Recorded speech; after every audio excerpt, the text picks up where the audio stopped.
हे आवळे मी 3 वेळा स्वच्छ धुवून घेतलेत. पण धुण्यापूर्वी काय करायचं तर आवळ्याच्या तोंडाशी आणि पाठीमागच्या भागाला थोडासा बी सारखा कडक भाग असतो, तो काढून घ्यायचा आहे. तर मी इथं हातावर घेऊन दाखवते. अशा प्रकारे हा भाग काढून घ्यायचा आणि त्याच्यानंतरच आपण आवळे स्वच्छ धुवून घ्यायचे. धुवून घेतलेले आवळे एका स्टीलच्या चाळणीमध्ये एक एक करून अशा प्रकारे व्यवस्थित मांडून घ्यायचे, कारण या चाळणीमध्येच आपण हे आवळे उकडणार आहोत. तर इथं पत्र्याची वगैरे चाळण वापरायची नाही. जर आपण तशी वापरली तर चाळण आणि आवळे खराब होतात. चाळणीत आवळे मांडून झाले की आवळे वाफेवर उकडून घ्यायचे. तर त्यासाठी मी गॅसवर एका स्टीलच्या पातेल्यामध्ये अगोदरच हाय फ्लेमवरती पाणी उकळत ठेवलेलं आहे. पाणी उकळायला ठेवतानाच पातेल्यावर झाकण ठेवायचं, म्हणजे पाणी लवकर उकळेल. बघूया पाण्याला उकळी आली का. तुम्ही बघू शकता पाण्याला अशा प्रकारे खळखळून उकळी आली की आवळ्याची चाळण आता उकळत्या पाण्याच्या पातेल्यावर ठेवायची आणि चाळणीवरती एक पक्क झाकण झाकायचं. म्हणजेच काय तर या झाकणातून कुठूनही वाफ जाणार नाही अशा प्रकारचं झाकण झाकायचं आणि 15 ते 17 मिनिट हाय फ्लेमवरती हे आवळे उकडून घ्यायचे.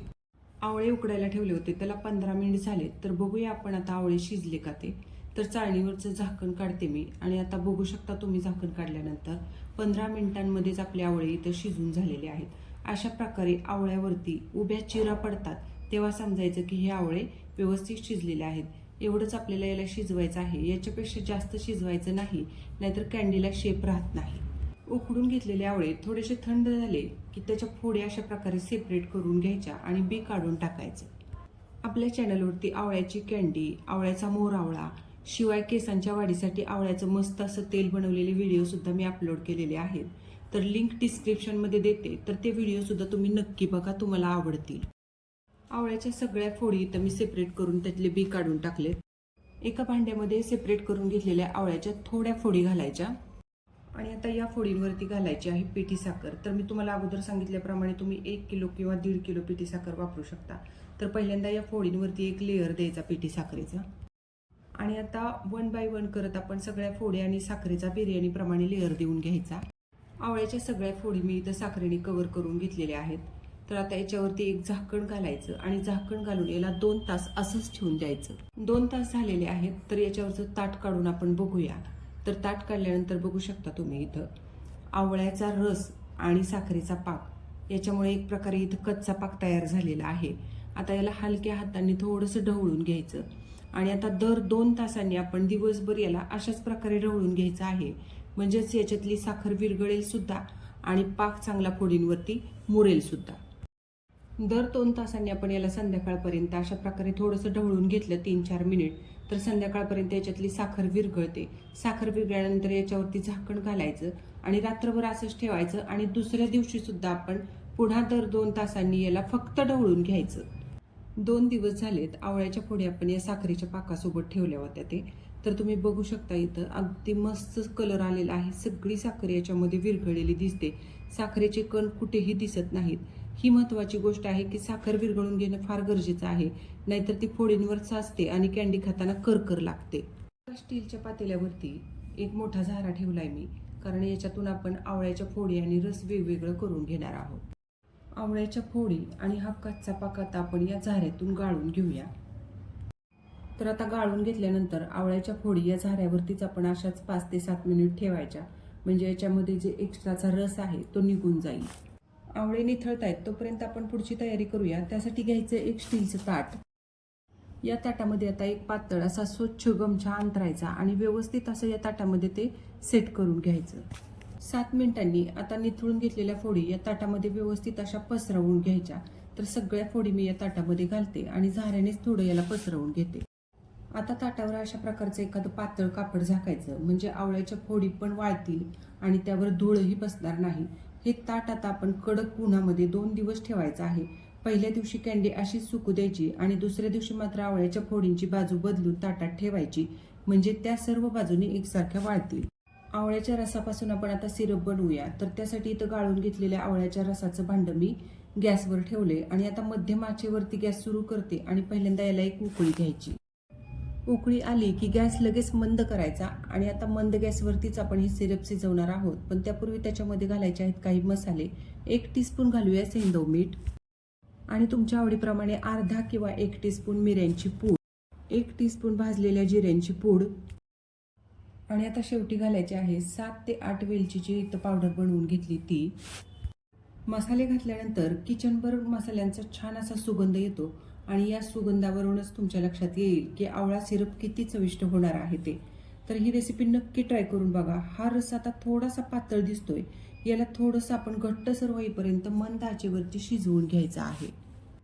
आवळ्याचा रस शिजवतोय आपण, त्याला 8 मिनिट झालेले आहेत आणि आता तुम्ही बघू शकता याला रंग वगैरे किती छान आलाय ते. आणि पहिल्यापेक्षा हा रस आता घट्टसर सुद्धा दिसतोय. तर थंड झाल्यानंतर मधासारखा हा घट्ट होतो. आता तुम्ही म्हणाल थंड झाल्यावर किती घट्ट होईल हे अगोदरच कसं कळेल? तर आवळ्याचा रस गॅसवर ठेवल्यावर उकळी येईपर्यंत 5 मिनिट शिजवायचं आणि त्याच्यानंतर मंद गॅसवरती 8 मिनिट शिजवलं की आवळा सिरप आपला तयार होतो. तेव्हा गॅस बंद करायचा. एवढ्या वेळात आवळा सिरप तयार होतोच. कोणत्याही प्रकारे याला चेक करण्याची गरज नाही.